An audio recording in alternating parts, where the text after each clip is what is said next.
जय हिंद बच्चों, जय हिंद एवरीवन। कैसे हैं सभी? आप सब बढ़िया होंगे, अच्छे होंगे और आप फिजिक्स बड़े आनंद तरीके से पढ़ रहे होंगे, आपको मजा आ रहा होगा, है ना?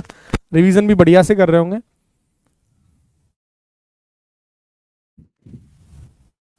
कोई प्रॉब्लम किसी को? बढ़िया से चीजें कवर कर पा रहे हैं आप?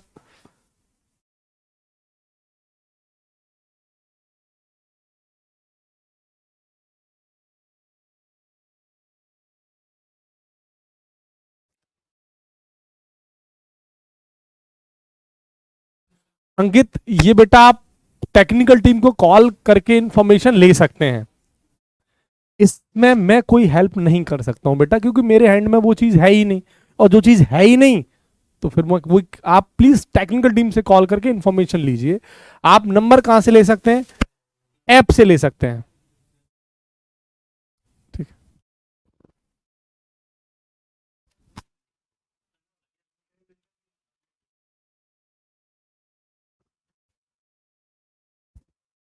चलो बेटा आगे बढ़ते हैं और प्लीज पढ़ाई पर आगे फोकस करते हैं ना। कल मैंने आपको थर्मोमेट्री यानी तापमिति को पूरी तरीके से खत्म करा दिया था और न्यूमेरिकल्स भी आपको कवर कराए थे, है ना? आपको मैंने कल TIR यानी टोटल इंटरनल रिफ्लेक्शन, पूर्ण आंतरिक परावर्तन और क्रिटिकल एंगल, क्रांतिक कोण के बढ़िया बढ़िया क्वेश्चन, 30 क्वेश्चन के आसपास मैंने बाइलिंगुअल फॉर्म में हिंदी और इंग्लिश में भेजे थे। उम्मीद कर रहा हूं आपने क्वेश्चंस को लगाया होगा, और क्वेश्चंस को लगाने के बाद आप में कॉन्फिडेंस भी बिल्ड हुआ होगा, क्योंकि जो क्वेश्चंस का लेवल था बेसिक से बढ़िया लेवल तक था। ठीक है,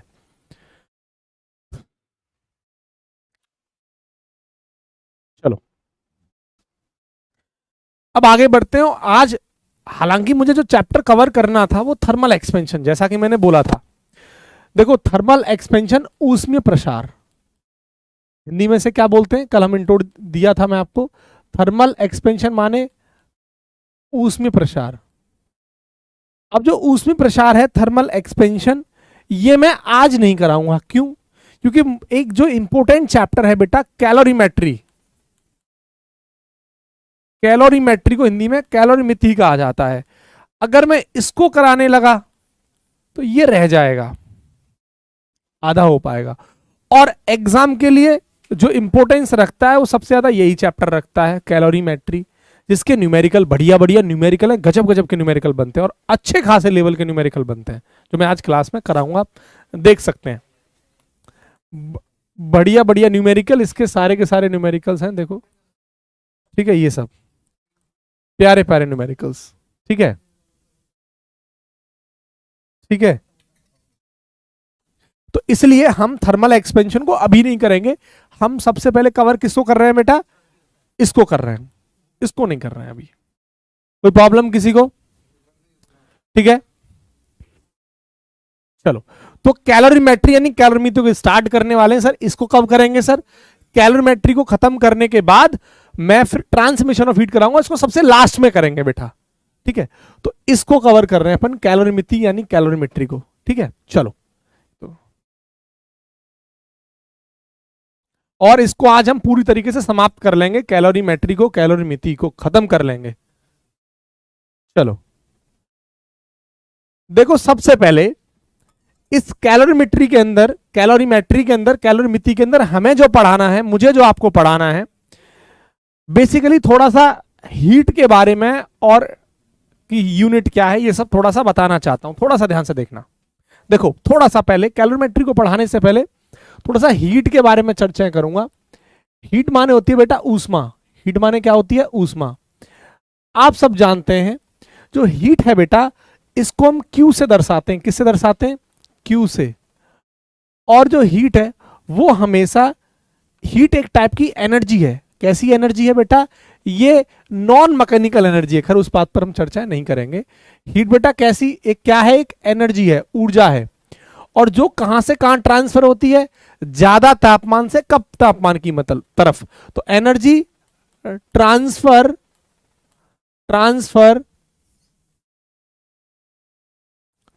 from higher temperature to lower temperature, यानी ज्यादा तापमान से कम तापमान की तरफ जो हीट एनर्जी है वो स्थानांतरण होती है, ट्रांसफर होती है, from higher temperature to lower temperature. बोलो कोई प्रॉब्लम, कोई दिक्कत? दूसरी बात, जो हीट है बेटा, इसकी जो एस आई यूनिट होती है, देखो हीट क्या है, बेसिकली एक टाइप की एनर्जी है, ऊर्जा है, और तो इसका जो एस आई यूनिट होता है, यानी एस आई मात्रक, एस आई यूनिट माने मात्रक, एस आई मात्रक, इसका जो एस आई मात्रक होता है, यूनिट होता है, वो जूल होता है बेटा। क्या होता है? जूल, जिसको जे से दर्शाते हैं।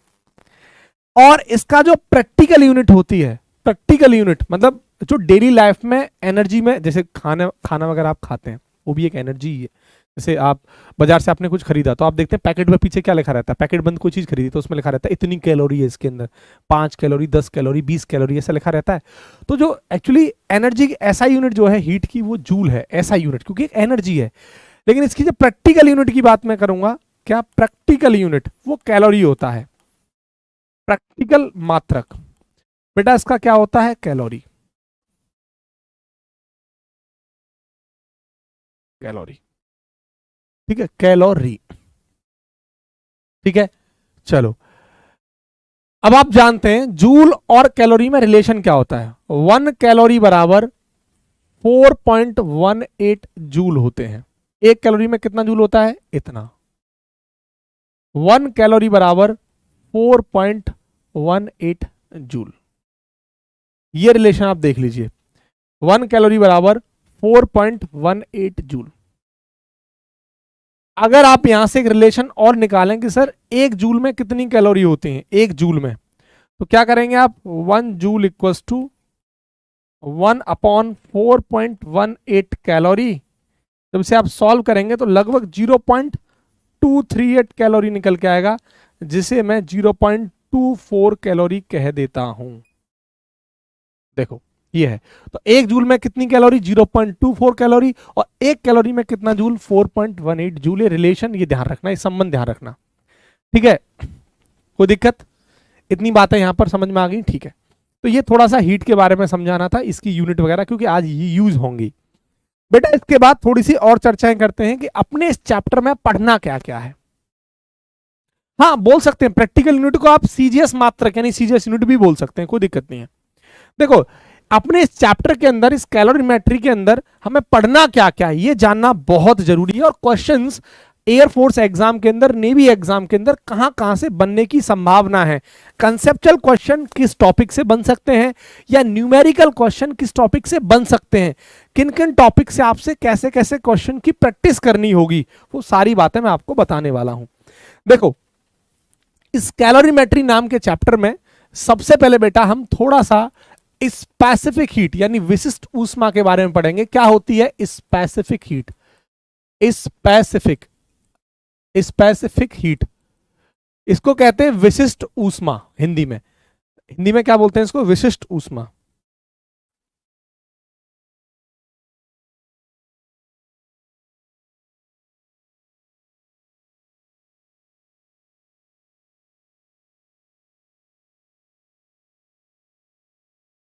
स्पेसिफिक हीट माने क्या होता है? विशिष्ट ऊष्मा, ये पढ़ना है। दूसरा पढ़ना है बेटा ऊष्मा धारिता यानी हीट कैपेसिटी, हीट कैपेसिटी।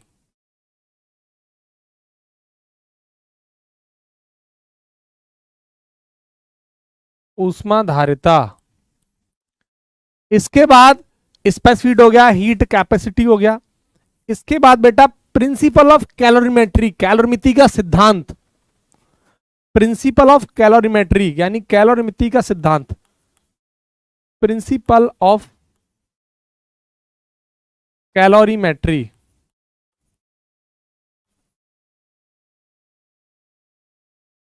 ये है कैलोरीमेट्री, कैलोरीमिति का सिद्धांत, ये आपको पढ़ना है, मिति का सिद्धांत। और क्या पढ़ना है सर? इसके बाद हमें एक पढ़ना है फेज चेंज, अवस्था परिवर्तन, अवस्था परिवर्तन।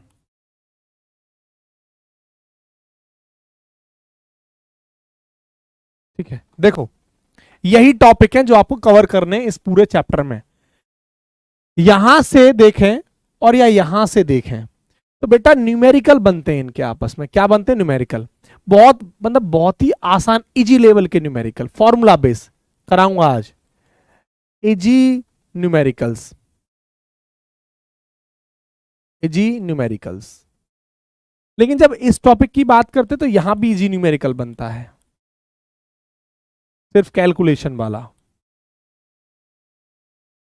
लेकिन जब फेज चेंज की बात करते हैं ना तो इसमें बढ़िया बढ़िया अच्छे क्वेश्चंस बनते हैं, मॉडरेट लेवल के क्वेश्चंस, मॉडरेट क्वेश्चंस बनते हैं। और आपके एग्जाम में सर कहां कहां से क्वेश्चन पूछे गए हैं? बेटा आपके फेज चेंज से क्वेश्चन आपके एग्जाम में बना है, प्रिंसिपल ऑफ कैलोरीमेट्री से एग्जाम में बना है, हीट कैपेसिटी और स्पेस हीट से भी एग्जाम में क्वेश्चन बना है न्यूमेरिकल।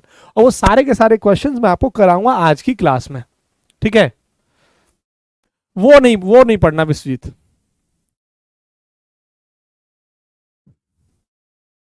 निक्की जाकिर कह रहे हैं सर ये चैप्टर इस बार सिलेबस में नहीं है, एयरफोर्स एक्स ग्रुप में चेक कर लो ये कैलोमीटर।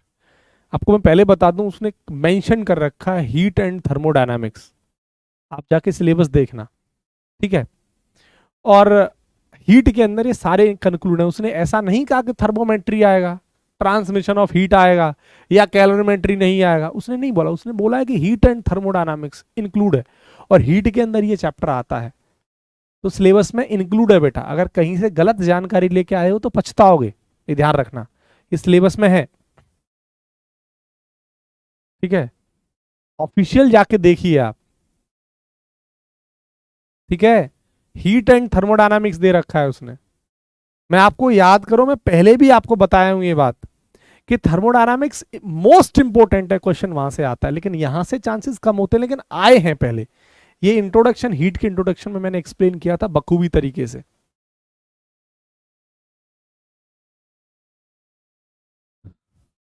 ठीक है? चलो,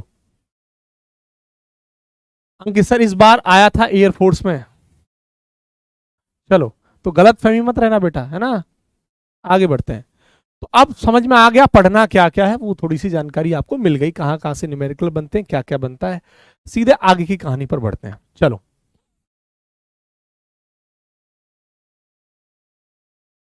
वही छोटी छोटी बातें मैं आपको बता रहा था। क्या क्या सर? हीट की यूनिट क्या है? जूल, ठीक है? कॉमन यूनिट जो यूज होती है वो कैलोरी होती है, डेली लाइफ में आप यूज करते हैं वो कैलोरी है। और एक कैलोरी में कितना जूल होता है? 4.18 जूल होता है। और एक जूल में कितना कैलोरी होता है? 0.22 कैलोरी। ये सारी बातें हम पढ़ चुके हैं। इसके बाद थोड़ा सा पढ़ने जा रहे हैं इस पैसिफिक हीट के बारे में, विशिष्ट ऊष्मा के बारे में। इस पैसिफिक हीट, हेडिंग लगाइए विशिष्ट ऊष्मा, स्पेसिफिक हीट। हिंदी में से कहा जाता है विशिष्ट ऊष्मा। और इसको बेटा एस से मैं दर्शाता हूं। हालांकि इसे स्पेसिफिक हीट कैपेसिटी भी बोलते हैं, विशिष्ट ऊष्मा धारिता, लेकिन हम स्पेसिफिक हीट से समझ सकते हैं इसको। चलो बेटा, स्पेस हीट होती क्या है, स्पेस हीट कहते किसे हैं, पहले ये जरूरी है। देखो सिंपल है, मान लो ये मेरे पास एक कोई कंटेनर है, ये, ठीक है? हो गया,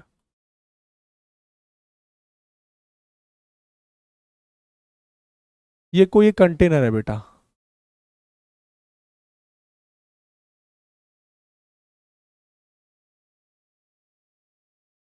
ये एक कंटेनर है मेरे पास, ठीक है? और इस कंटेनर के अंदर मान लो पानी भरा हुआ है, ये रहा पानी, ब्लू है पानी, पानी है ना, पानी भर देते हैं।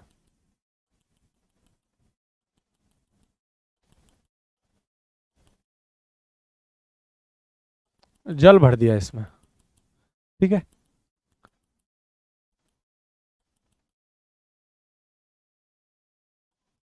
ये रहा जल। अब देखो सवाल हमसे, अब हम समझते हैं कि होता क्या है स्पेसिफिक विशिष्ट ऊष्मा कहते कैसे हैं। ये होता क्या है? बेटा ये होता है कि अगर मैं आपसे कहूं इसके अंदर 100 ग्राम पानी भरा हुआ है, कितना पानी? 100 ग्राम। कितना पानी भरा हुआ है इसके अंदर? 100 ग्राम। समझना, इस कंटेनर के अंदर पानी कितना भरा हुआ है? 100 ग्राम। 100 ग्राम पानी भरा हुआ है, वाटर भरा हुआ है। लेकिन मैं बात करूंगा 1 ग्राम की। 1 ग्राम की, किसकी? 1 ग्राम की। कह क्या रहा हूं कि अगर इस 100 ग्राम पानी में से 1 ग्राम पानी को, या जो भी है, पानी है, डीजल है, वॉटेवर, कुछ भी है इसके अंदर, कुछ भी, तो पानी बोल दो या पदार्थ बोल दो, सब्सटेंस बोल दो, तो 1 ग्राम पदार्थ को,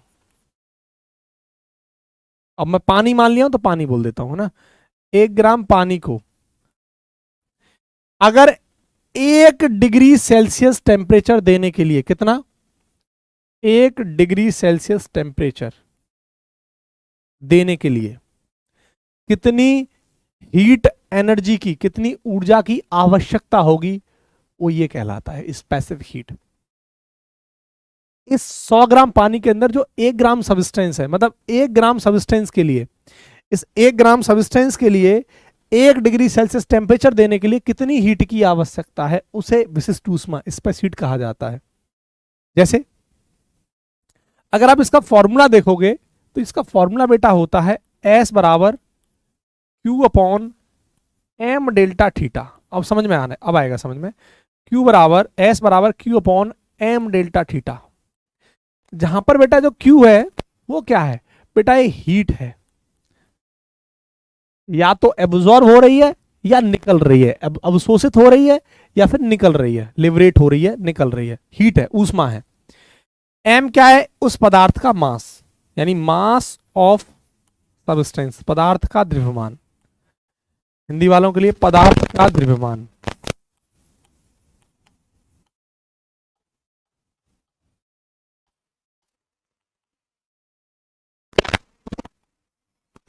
ठीक। डेल्टा टी क्या है बेटा? चेंज इन टेम्परेचर, ताप में परिवर्तन, ये आपको पता है, यानी T2 माइनस T1। T2 ज्यादा होगा, T1 कम होगा, क्योंकि पॉजिटिव है, तो ये जो वैल्यू है वो हमेशा कैसी निकल के आती है? पॉजिटिव निकल के आती है। T2 माइनस T1 कैसी निकल के आती है? पॉजिटिव।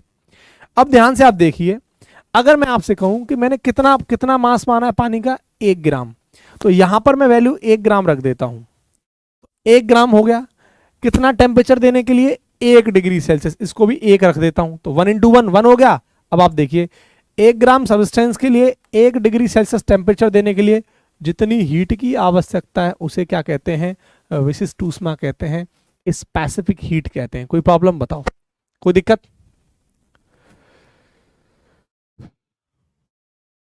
बताओ, बोलो।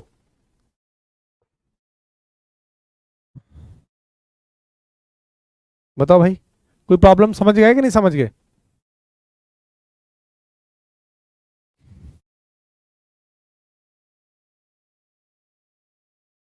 चलो, अब इसकी अगर मैं यूनिट की बात करूं तो बेटा अगर इसकी यूनिट देखोगे तो इसकी जो कैलो, देखो अगर प्रैक्टिकल यूनिट देखोगे सीजीएस यूनिट, तो इसकी कैलोरी हो जाएगी, कैलोरी, और मास की ग्राम, और इसकी डिग्री सेल्सियस।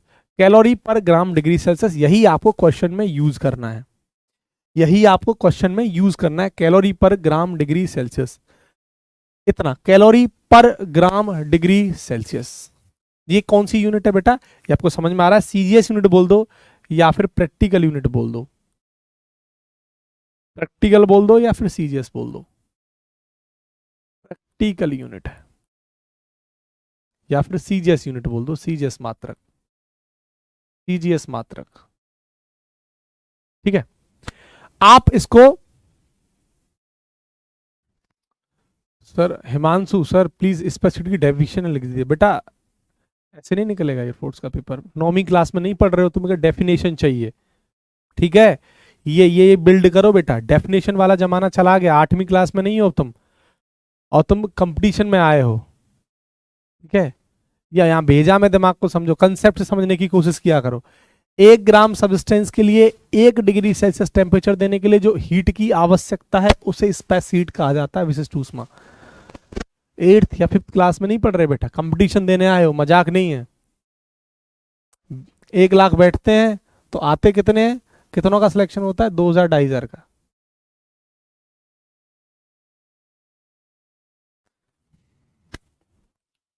चलो, इतनी बातें क्लियर है, बोलो कोई दिक्कत, कोई समस्या है यहां तक?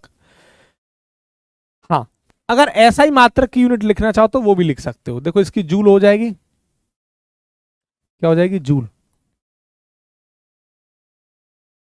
जूल पर केजी डिग्री सेल्सियस। या ग्राम में भी लिखना चाहो तो जूल पर ग्राम डिग्री सेल्सियस ये हो जाएगा, लेकिन 1000 का ऊपर मल्टीप्लाई हो जाएगा। ठीक है, तो ये भी हो जाएगा, कोई दिक्कत, ये सब क्लियर है।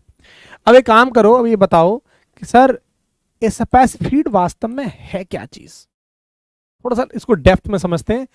एक बार इसी साल नेवी का जो पेपर हुआ है उसमें सवाल पूछा गया था कि स्पेसिफिक मास ऑफ सब्सटेंस पर निर्भर करती है कि नहीं करती है, पदार्थ के द्रव्यमान पर निर्भर करती है कि नहीं करती है। इस साल नेवी का पूछा गया सवाल, अगर किसी ने पेपर दिया हो तो बताओ, वो बता देगा कि हाँ सर आप सही बोल रहे हैं, पूछा गया सवाल है ये।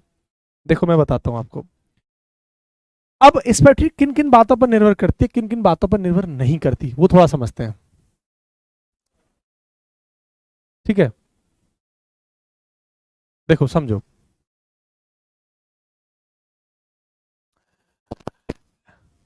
बेटा एस किन किन बातों पर निर्भर करता है। देखो, अगर मैं आपसे कहूं कि कोई पदार्थ है मेरे पास जैसे लोहा, और ध्यान से मेरी बात को सुनना, अब मत बोलना कि सर इसको रिपीट कर दो, ध्यान से इस पूरी लाइन को सुनना मैं जो बोल रहा हूं। एक तरफ आपका लोहा है, एक तरफ आपका सोना है गोल्ड, एक तरफ आपका पानी है। इन तीनों को गर्म किया जाता है सेम टेम्परेचर पर, लोहे को, सोने को और पानी को, तीनों को सेम टेम्परेचर पर गर्म किया जाता है। क्या तीनों को जब सेम टेम्परेचर समान तापमान दिया जाता है तो क्या तीनों एक साथ गर्म होंगे? कोई जल्दी गर्म हो जाएगा, कोई थोड़ा लेट गर्म होगा। बोलो हाँ कि ना, बिल्कुल सही बात है। तो पदार्थ की प्रकृति क्या है, वो सोने का बना है, वो तांबे का बना है, वो चांदी का बना है, हर किसी के लिए इस स्पेसिफिक हीट की मात इसकी वैल्यू, विशिष्ट ऊष्मा का मान अलग अलग होगा। अब वो आपको याद करने के लिए जरूरी नहीं है, आपको वो सब याद नहीं करना। एग्जाम में देखो डेटा दे रखा होगा, अगर ध्यान से देखो, पानी के लिए अगर आप देखना चाहें तो कैलोरी पर ग्राम डिग्री सेल्सियस में पानी के लिए कितना होता है, 1 कैलोरी पर ग्राम डिग्री सेल्सियस, सोचो। और अगर बर्फ की बात करूं तो उसका आधा 0.50, यानी इसको क्या लिख सकता हूं, हाफ। समझ रहे हो ना, अलग अलग चीज के लिए देखो, आयरन के लिए 0.11, ठीक है, और वही देखो आप नीचे मरकरी के लिए 0.003, एल्यूमिनियम के लिए 0.21। अब मैं यहां से ऑर्डर दिखा देता हूं आपको। देखो पानी के लिए देखो 1, लोहे के लिए 0.11, और देखो सिल्वर के लिए ये। अगर आप इन तीनों में देखें तो सबका सबसे ज्यादा किसका है, ये इसका, इसका है। सबके लिए अलग अलग होता है, आपको ये सब याद नहीं रखना, दो याद रख लेना बस, एक इसका सवाल के लिए और एक इसका आइस का, बर्फ का, वो ये रहा, ये दो याद रख लेना बस। ठीक है, तो कहने का मतलब है कि अलग अलग पदार्थ के लिए अलग अलग स्पेस हीट की वैल्यू होती है। इसका मतलब क्या हुआ कि नेचर ऑफ सब्सटेंस, पदार्थ की प्रकृति पर निर्भर करता है। पहली बात, पदार्थ की प्रकृति पर निर्भर करता है। किस बात पर डिपेंड करता है, depend on, depend on, depends on nature of material. पदार्थ किसका बना हुआ है ना, पदार्थ की प्रकृति पर निर्भर करता है।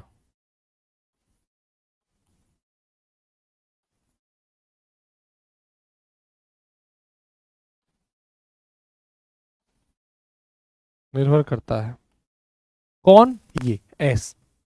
वो सोने के लिए अलग होगा इसका मान, पानी के लिए अलग होगा, कॉपर के लिए अलग होगा, बर्फ के लिए अलग होगा। ये बात तुम्हें समझ में आ गई? अच्छा, दूसरी बात, ध्यान से समझना मेरी बात, बहुत इंपॉर्टेंट बात है।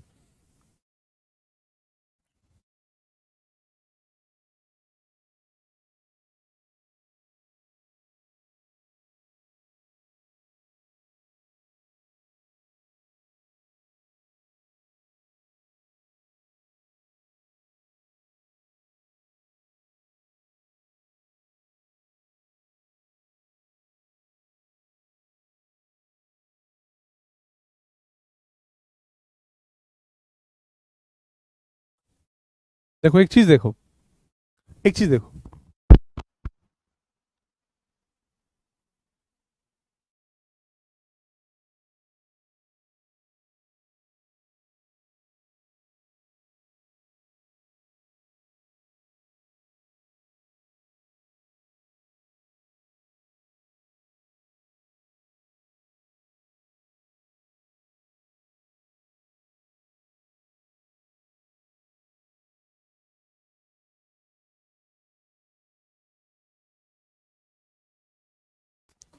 चलो देखो, अगर मैं कहना क्या चाहता हूं, कंसेप्ट को ध्यान से देखना, मैं कहना ये चाहता हूं बेटा कि जिसकी स्पेस हीट की वैल्यू कम होगी, जिसकी स्पेसिफिक हीट की वैल्यू कम होगी, लो स्पेसिफिक हीट, वो जल्दी गर्म हो जाएगा और जल्दी ठंडा। लैकेज मेटल, पदार्थ, पदार्थ क्या होते हैं, जल्दी गर्म हो जाते हैं तो जल्दी ठंडे भी हो जाते हैं। लेकिन पानी, पानी क्या है, पानी क्या है बताओ, पानी की तो स्पेसिफिक हीट वैल्यू ज्यादा होती है, तो गर्म होने में भी टाइम लेता है और ठंडा होने में भी टाइम लेता है। तो बेटा जिसकी स्पेस हीट की वैल्यू कम होती है वो बहुत जल्दी गर्म होता है तो बहुत जल्दी ठंडा भी हो जाता है।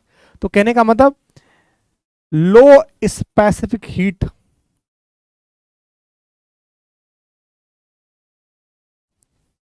जिसकी स्पेसिफिक हीट का मान कम हो, लो स्पेसिफिक हीट, वो क्या बोलते हैं, गर्म जल्दी होते हैं, हीट क्विकली, क्या होते हैं, heat quickly, heat up, heat up का मतलब जल्दी गर्म हो जाना, एंड कूल डाउन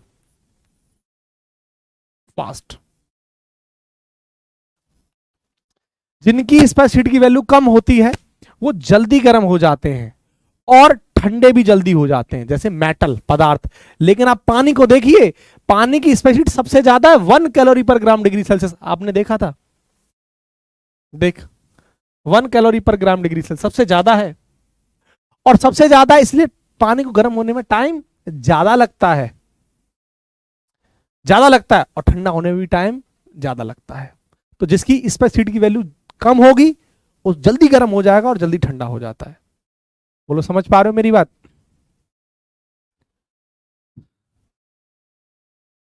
ठीक है। चलो बोलो कोई प्रॉब्लम, कोई दिक्कत बताओ, देखो कोई प्रॉब्लम, चलो आगे बढ़ते हैं। अब नेक्स्ट, इसके बाद बेटा हीट कैपेसिटी पर चलते हैं, ऊष्मा धारिता पर चलते हैं। हीट कैपेसिटी, हेडिंग लगाओ ऊष्मा धारिता, हीट कैपेसिटी, ऊष्मा धारिता। बेटा ऊष्मा धारिता को हम सी से दर्शाते हैं, ऊष्मा धारिता, इसको हम सी से दर्शाते हैं, सी से। होता क्या है ये वो देख लो, ये होता क्या है, ये कंटेनर है मेरे पास, और मान लेते हैं फिर से इस कंटेनर में हमने पानी डाल दिया,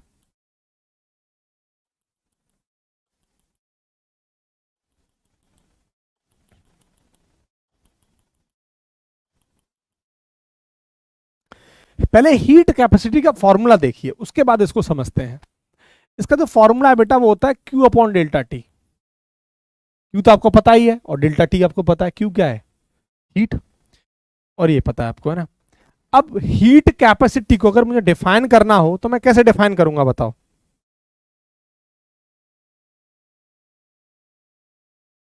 देखो कैसे डिफाइन करूंगा, मैं डिफाइन करूंगा कि अगर मान लेते हैं ये जो पानी है इसके अंदर 100 ग्राम पानी है, कितना है, 100 ग्राम पानी,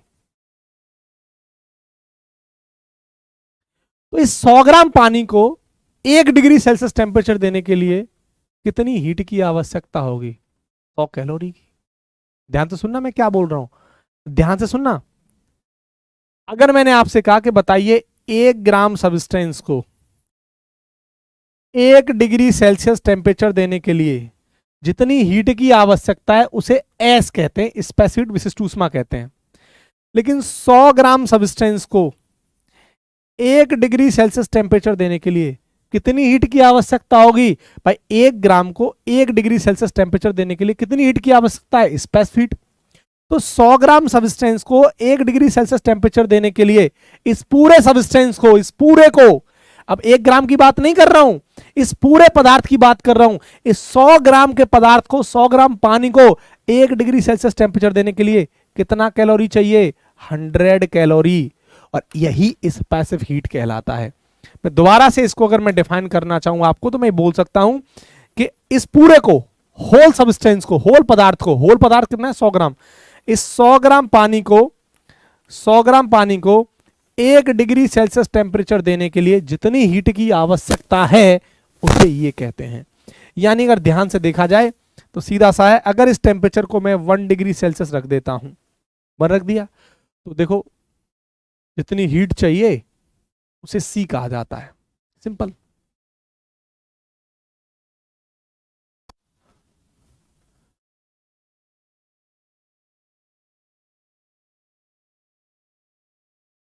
बोलो, कोई प्रॉब्लम? समझ गए? तो पूरे द्रव्यमान की बात करेगा, पूरे मास की बात करेगा, तो पूरा, अगर 100 ग्राम पानी है, इसके अंदर 200 ग्राम पानी है, 400 ग्राम पानी है, तो पूरे की बात करेगा। तो 400 ग्राम है, तो 400 ग्राम पानी को 1 डिग्री सेल्सियस टेम्परेचर देने के लिए कितनी हीट की आवश्यकता होगी? वो हीट कैपेसिटी कहलाएगा।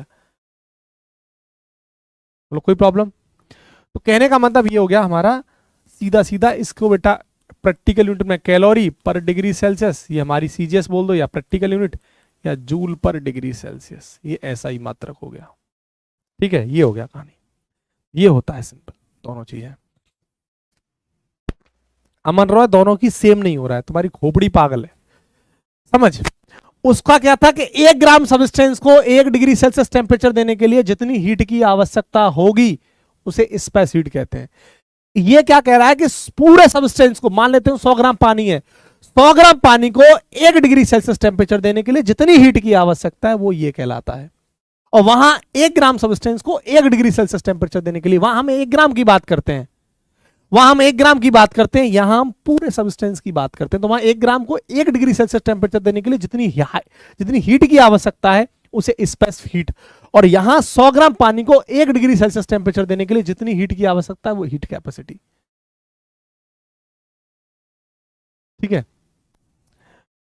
तो इसके बाद की कहानी है कि सर आपस में इनका रिलेशन क्या होता है, संबंध क्या होता है? सर वो रिलेशन देख लेते हैं, संबंध देख लेते हैं। मतलब relation between specific heat and C, विशिष्ट ऊष्मा और ऊष्मा धारिता। अगर एस को देखा जाए तो फॉर्मूला क्या था? Q upon M delta T. बेटा क्यू अपॉन डेल्टा टी हमने अभी पढ़ा है, क्या है? सी। ये क्या है? क्या है क्यू अपॉन डेल्टा टी? सी है ना, तो क्या हो जाएगा? सी अपॉन एम। तो यहां से हमें पता लग रहा है कि सी बराबर क्या होता है? M S. ये आपस में संबंध होता है, रिलेशन होता है, और इसका बड़ा काम है बेटा, बहुत काम है, इसी पर न्यूमेरिकल बनते हैं। एस यहां से हमें पता है विशिष्ट ऊष्मा है, स्पेसिफिक हीट है, विशिष्ट ऊष्मा यानी स्पेसिफिक हीट, विशिष्ट ऊष्मा यानी स्पेसिफिक हीट। और बेटा सी मुझे पता है हीट कैपेसिटी, ऊष्मा धारिता, हीट कैपेसिटी, ऊष्मा धारिता।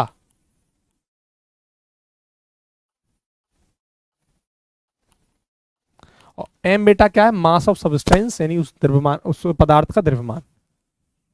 ठीक है, चलो अब इस पर सवाल करेंगे हम, बढ़िया बढ़िया सवाल लगाने वाले हैं और इसी रिलेशन पर सवाल बनते हैं। देखो ये जो रिलेशन मैंने लिखा है आपके सामने, C बराबर एम एस, थोड़ा इसको समझना बेटा।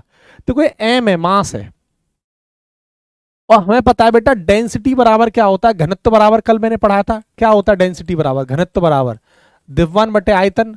तो अगर किसी सवाल के अंदर मास नहीं दे रखा हो, डेंसिटी दे रखा हो, तो मास नहीं दे रखा हो, डेंसिटी दे रखा हो, तो आप रिलेशन यूज करके उसको अप्लाई कर सकते हैं। कैसे करेंगे वो सवाल देखते हैं। सवाल देखो भाई, पहले सीधे इस सवाल को करो, आसान सा सवाल है, सीधा सीधा पढ़ो सवाल को ढंग से, पहले सवाल को ढंग से पढ़ो।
साउंड आ रहा है? ठीक है, ये बताओ करा सॉल्व, इतना टाइम थोड़ी ना लगता जितना आप लगा रहे हैं सवाल में, सीधा फॉर्मूला बेस्ड सवाल है बेटा।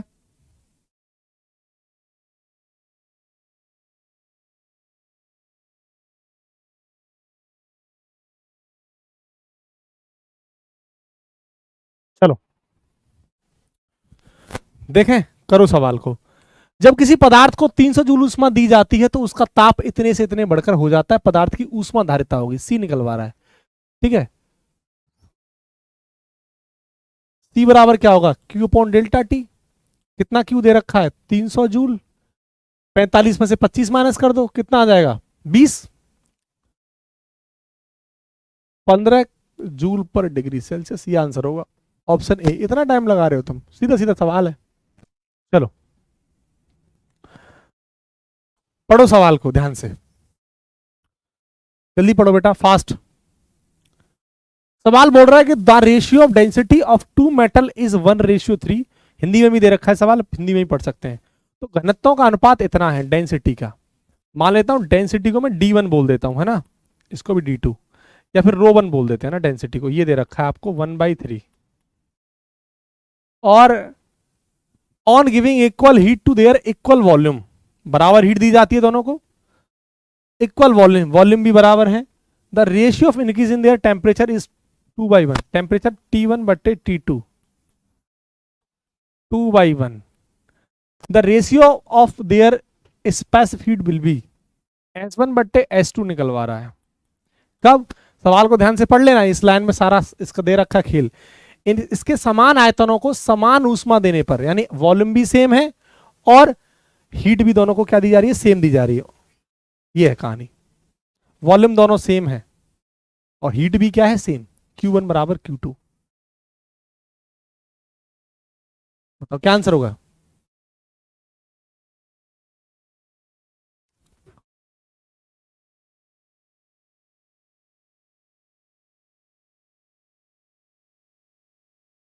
करो बेटा सॉल्व, कुछ नहीं, बहुत आसान है।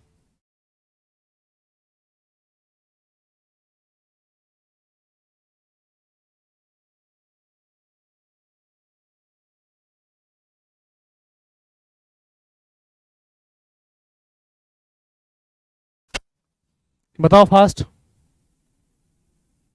लगातार 3 से 4 सवाल ऐसे ही हैं।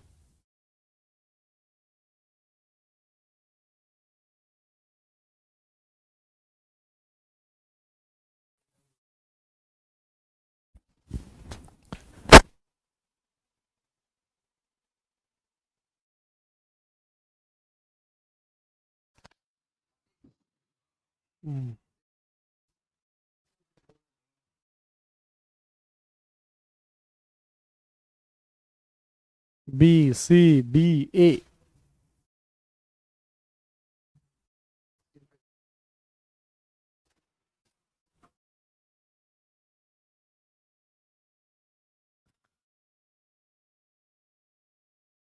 कितना टाइम नहीं लगता बेटा। अब देखो कंसेप्ट यूज होगा सीधा सीधा, आपके दिमाग में इतना हो जाना चाहिए। डेंसिटी देखो, अभी बता रहा था, डेंसिटी बराबर मास अपॉन वॉल्यूम, यही कंसेप्ट यूज होगा सीधा सीधा। एक काम करते, जिनसे नहीं हुआ है वो इस सवाल को करो, अगला लगभग सेम ऐसे ही सवाल है सब, इसको लगाओ दिमाग, हो जाएगा। पहले इसको लगाओ दिमाग, हो जाएगा, सब हो जाएंगे। इसको लगाओ दिमाग, क्या है, the ratio of the radius of two sphere made up of the same material, समान पदार्थ से बना है, यानी दोनों लोहे के या दोनों तांबे के, लेकिन सेम है, और उनका जो रेडियस है वो ये दे रखा है। तो हीट कैपेसिटी C1 बटे C2 निकलवा रहा है, लगाओ दिमाग, क्या होगा आंसर इसका। देखो, the ratio of radius of two sphere, एक स्फीयर ये रहा और एक स्फीयर ये रहा, स्फीयर माने गोला, हिंदी पढ़ सकते हैं आप, और समान पदार्थ से बने, सेम मटेरियल से। इस बात का मतलब है कि इसकी जो डेंसिटी होगी और इसकी जो डेंसिटी होगी सेम होगी, भाई सेम मटेरियल से बने, सेम पदार्थ से बने, तो इसकी डेंसिटी और इसकी डेंसिटी दोनों कैसी होगी, सेम, पहली बात तो। और इनकी रेडियस का जो अनुपात है, इसका मान लेते हैं R1 है, ये थोड़ा बड़ा है, तो मान लेते हैं R2 है। R1 बटे R2 कितना दे रखा है, 1/4। हीट कैपेसिटी मान लेते हैं इसकी C1 है, इसकी C2 है, तो C1 बट्टे C2 निकलवा रहा है। करो सॉल्व।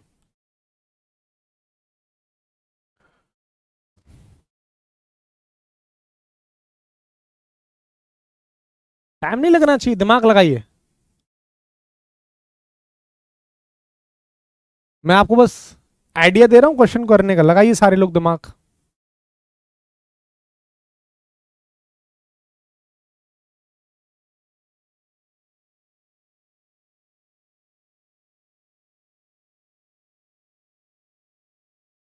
फिर सी होगा, कोई डी होगा।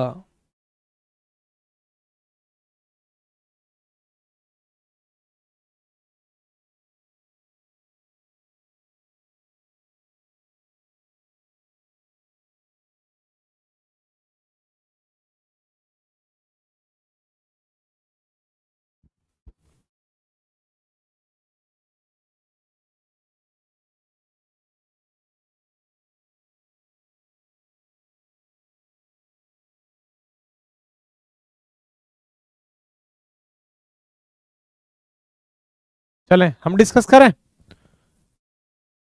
हाँ बिल्कुल, निखिल एकदम सही आंसर दिया। निखिल, निखिल का आंसर सही है। चलो समझते हैं।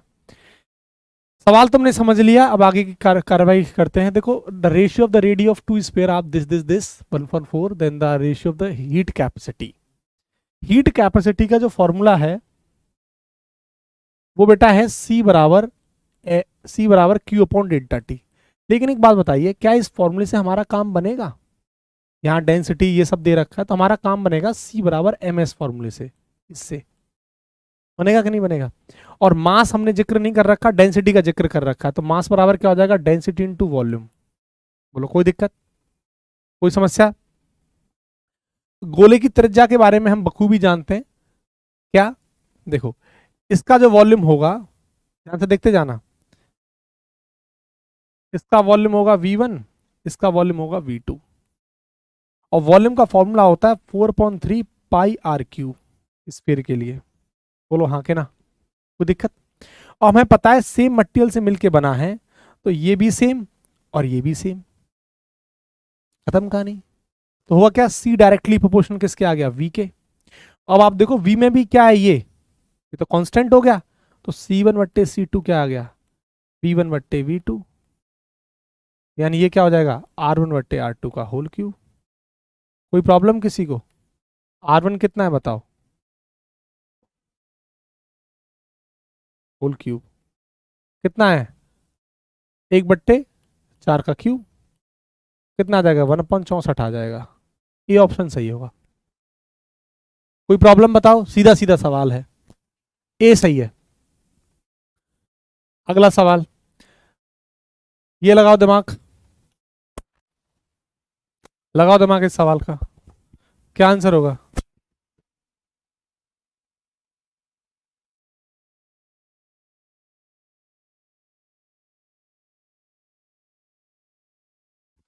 ठीक है, अगला सवाल पढ़िए इसको।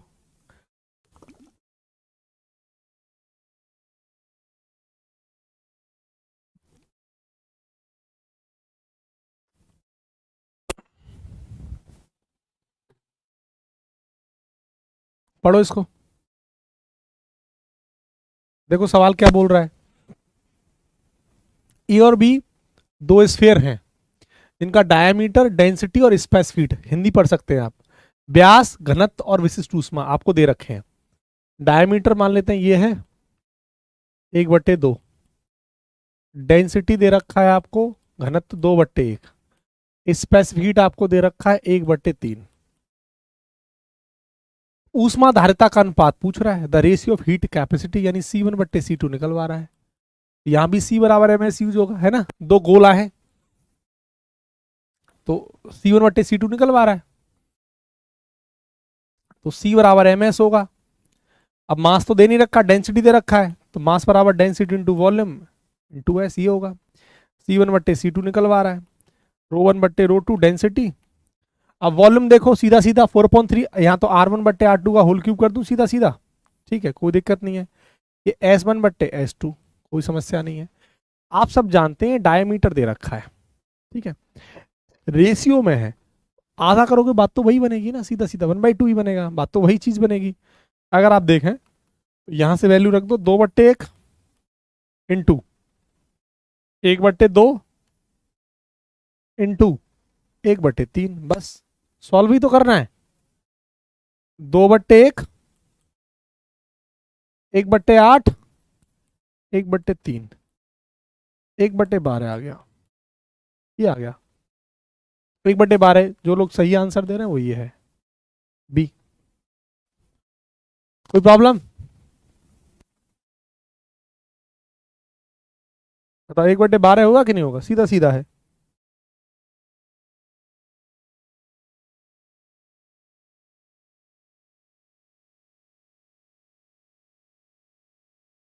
बताओ कोई प्रॉब्लम? हो गया। अगला देखो, पढ़ो इस सवाल को। अब इस सवाल को खुद से ट्राई करना है, आसान सवाल है, खुद से ट्राई करना है सवाल। और कल आप मुझे आंसर बताएंगे आते ही, एक इस सवाल का और एक इस सवाल का। देख रहे हो आप, ये वाला सवाल, ये दोनों को सॉल्व करना ढंग से, इस सवाल को भी और इस सवाल को भी। तो ये स्पाइस हीट पर क्वेश्चन जो बन सकते थे बेटा, वो ये थे। ठीक है, कोई प्रॉब्लम? ठीक है, अब पहला वाला सवाल और ये चौथा वाला सवाल अभी तुम घर से करके लाओगे, कल क्लास स्टार्ट करने से पहले मैं आपको कराऊंगा। आप खुद से ट्राई करो, दिमाग देखो। मैं सारे क्वेश्चंस आपको लगवा दूंगा, लेकिन मेरा कोई मतलब नहीं बचता ना उसको कराने का। देखो हीट के इतने क्वेश्चन है, इतने, देखो हीट के इतने क्वेश्चन है। अगर मैं थर्मोमेट्री की बात करूं तो इतने क्वेश्चन मैंने आपके लिए तैयार किए हैं। 112 क्वेश्चन सिर्फ और सिर्फ 112 क्वेश्चन थर्मोमेट्री के, जो चैप्टर खत्म हो चुका है। आपका आ गया कैलोरीमेट्री, देखो ये कैलोरीमेट्री के क्वेश्चंस आपके लिए मैंने तैयार किए हैं 167। इमेजिन करिए 167 क्वेश्चंस, 167 क्वेश्चन, इमेजिन करो। लेकिन अभी आपको नहीं मिलेंगे इस पर, एक्चुअली थोड़ा सा एरर वगैरह है, जो आपको आंसर की ऑप्टिक्स ही गलत मिल गई थी, तो उस पर थोड़ा सा काम चल रहा है। कहीं कहीं इसका गलत दे रखा है ना, तो सही करने में लगे हैं। अब सोचिए 167 किसके सवाल है? सिर्फ कैलोरीमेट्री के, क्या हालत होगी? तो छूटेगा, कुछ छूटेगा? तुम सोचो, अगर तुम ईमानदारी में, अगर वास्तव में तुम बढ़िया से पढ़ाई कर लिए, मेरे साथ लग के मेरी ये डीपीपी लगा लिए, कोई किताब की जरूरत नहीं है, पहली बार में एयरफोर्स पार। लेकिन मेहनत करनी पड़ेगी, मेहनत। पूरा बुक नहीं, एक्चुअली डीपीपी फॉर्म में मैं तैयार करवाया। आप देखो कितना अच्छा है इसका, एक तरफ इंग्लिश है एक तरफ हिंदी है, और आपके लिए नेक्स्ट लेवल चीज है ये।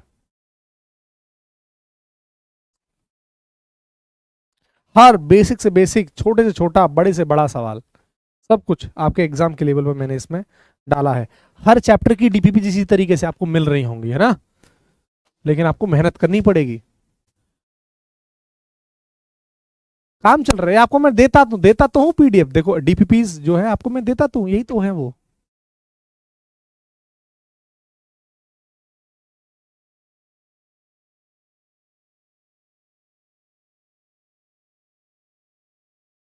चलो ठीक है बेटा। अच्छा, चलो we are working on this. और हाँ सुनो, एक आपको कल टीआईआर की डीपीपी मिली कि नहीं मिली? मिली है होगी। टीआईआर क्रिटिकल एंगल की, बोलो हाँ के ना? मिल गई होगी। आज आपको प्रिज्म की मिल जाएगी कुछ देर में, प्रिज्म की आज ही मिल जाएगी। टीआई और क्रिटिकल एंगल की मिल गई होगी आपको कल, आज प्रिज्म की मिल जाएगी कुछ देर में। कोई बात नहीं, ठीक है।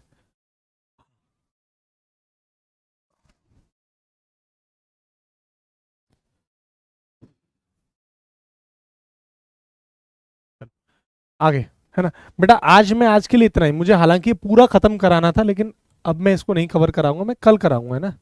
मेरी कल मैराथन क्लास है, बता देता हूँ थोड़ा सा, सुनो।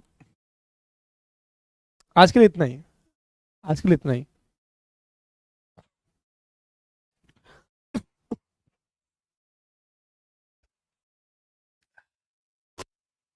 मैं बताता हूँ, एक मिनट रुको।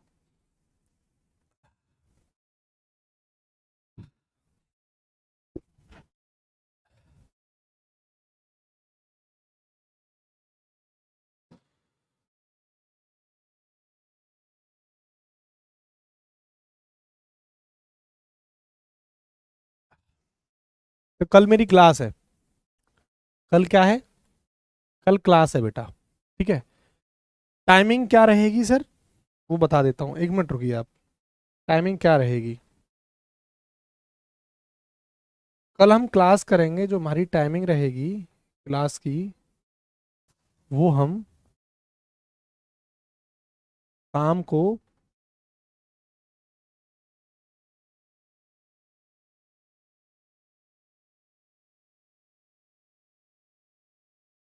4 PM से, नहीं 5 PM से, इसी टाइम से कवर करेंगे ना।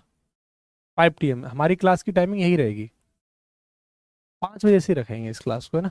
5 PM से अपने टाइम पे रखेंगे, हाँ। 5 बजे के बाद ही, मतलब 5 बजे स्टार्ट करेंगे कल।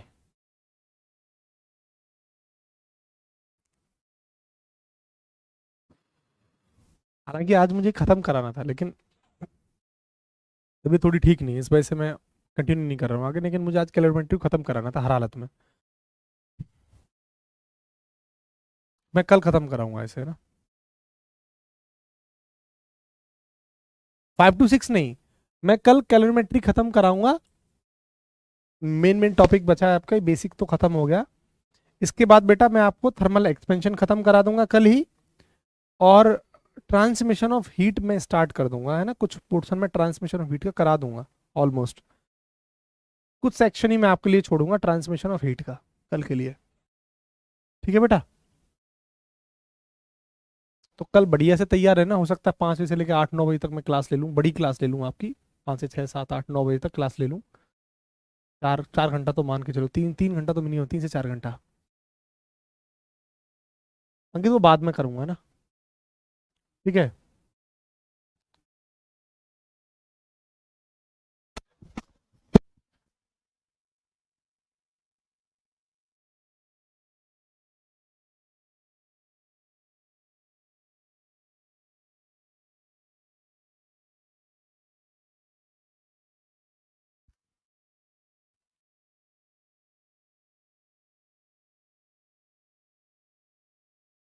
ठीक है फिर, 5 से 5 नहीं, ठीक है, कल मिलेंगे फिर बेटा, है ना। पढ़ाई करते रहना ठीक से। चलो, जय हिंद।